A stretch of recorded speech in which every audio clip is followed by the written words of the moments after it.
Everyone, welcome back to my YouTube channel. ಎಲ್ಲರೂ ಚೆನ್ನಾಗಿದ್ದೀರಾ ಅಂತ ಭಾವಿಸ್ತೀನಿ. ಸೊ ನಮ್ಮ ಕಡೆ ಅಂತೂ ಇವಾಗ ಫುಲ್ ಶೆಕೆ ಇದೆ, ಹೆವಿ ಬಿಸಿಲಿದೆ. ಸೊ ಅದಕ್ಕೋಸ್ಕರ ನಾನು ತಂಪಾಗಿರಲಿ ಅಂತೇಳಿ ಇವತ್ತು ಕಲ್ಲಂಗಡಿ ಜ್ಯೂಸ್ನ ಮಾಡ್ತಾ ಇದ್ದೀನಿ. ಸೊ ಆರೋಗ್ಯಕರವಾದ ಕಲ್ಲಂಗಡಿ ಜ್ಯೂಸ್ನ ಯಾವ ಥರ ಮಾಡೋದು ಅಂತ ಈ ವಿಡಿಯೋದಲ್ಲಿ ನೋಡ್ಬೋದು ನೀವು.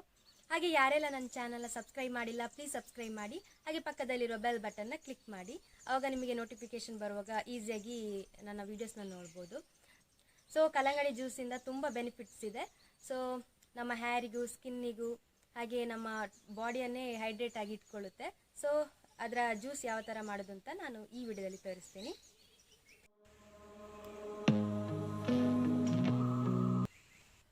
ಇವಾಗ ಕಲ್ಲಂಗಡಿ ಜ್ಯೂಸ್ಗೆ ನಾನು ಒಂದು ಕಲ್ಲಂಗಡಿಯನ್ನು ತಗೊಂಡಿದ್ದೀನಿ. ಇದನ್ನು ನಾವೀಗ ಸ್ಮಾಲ್ ಪೀಸ್ ಥರ ಕಟ್ ಮಾಡ್ಕೊಳ್ಬೇಕು. ಇವಾಗ ಕಟ್ ಮಾಡುವ.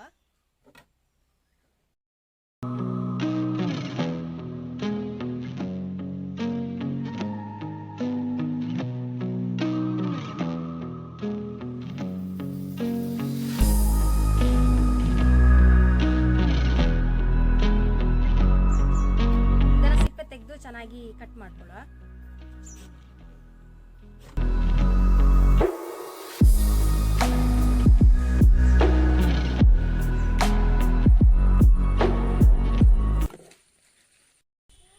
ನಾನು ಕಲ್ಲಂಗಡಿಯ ಬೀಜನೂ ತೆಗಿತಿದ್ದೀನಿ, ಇಲ್ಲಾಂದರೆ ಮಿಕ್ಸಿಯಲ್ಲಿ ಹಾಕುವಾಗ ಅದು ಸಹ ಗ್ರೈಂಡ್ ಆಗ್ಬೋದು. ಸೊ ಅದಕ್ಕೆ ಬೀಜ ತೆಗಿತಿದ್ದೀನಿ.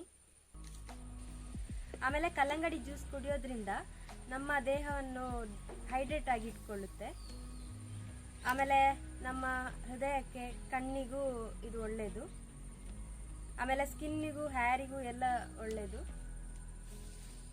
ಸೊ ಬೇಸಿಗೆ ಕಾಲದಲ್ಲಂತೂ ಕಲ್ಲಂಗಡಿ ಜ್ಯೂಸ್ ಕುಡಿಯೋದ್ರಿಂದ ತುಂಬ ಉಪಯೋಗ. ಇದನ್ನು ಬೀಜ ತೆಗೆದು ಕಟ್ ಮಾಡಿ ಇಟ್ಕೊಂಡಿದ್ದೀನಿ. ಇದಕ್ಕೆ ನಾನು ಸ್ವಲ್ಪ ಮಿಂಟನ್ನು ಸೇರಿಸ್ತಿದ್ದೀನಿ. ಹಾಗೆ ಸ್ವಲ್ಪ ಲೆಮನ್ ಜ್ಯೂಸನ್ನು ಹಾಕಿದರೆ ಕಲ್ಲಂಗಡಿ ಜ್ಯೂಸ್ ರೆಡಿ ಆಗುತ್ತೆ. ಸೊ ನಾನಿವಾಗ ಒಂದು ಮಿಕ್ಸಿ ಜಾರಿಗೆ ಕಲ್ಲಂಗಡಿಯನ್ನು ಹಾಕ್ತಿದ್ದೀನಿ.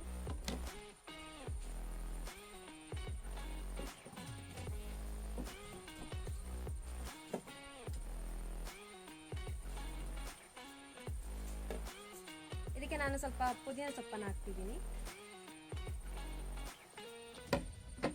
ಆಮೇಲೆ ಸ್ವಲ್ಪ ಲೆಮನ್ ಜ್ಯೂಸನ್ನು ಹಾಕು.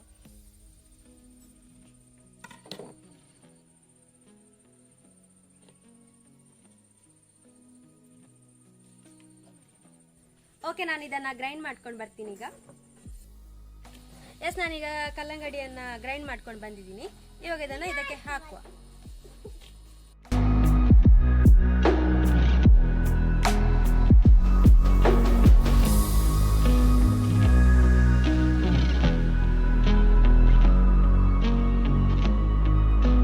ಓಕೆ, ಇವಾಗ ಕಲ್ಲಂಗಡಿ ಜ್ಯೂಸ್ ರೆಡಿ ಆಗಿದೆ. ಇದಕ್ಕೆ ನಾನು ಸ್ವಲ್ಪ ಐಸ್ ಕ್ಯೂಬ್ನ ಹಾಕ್ತೀನಿ. ಸೊ ಕೋಲ್ಡ್ ಆಗಿರಲಿ.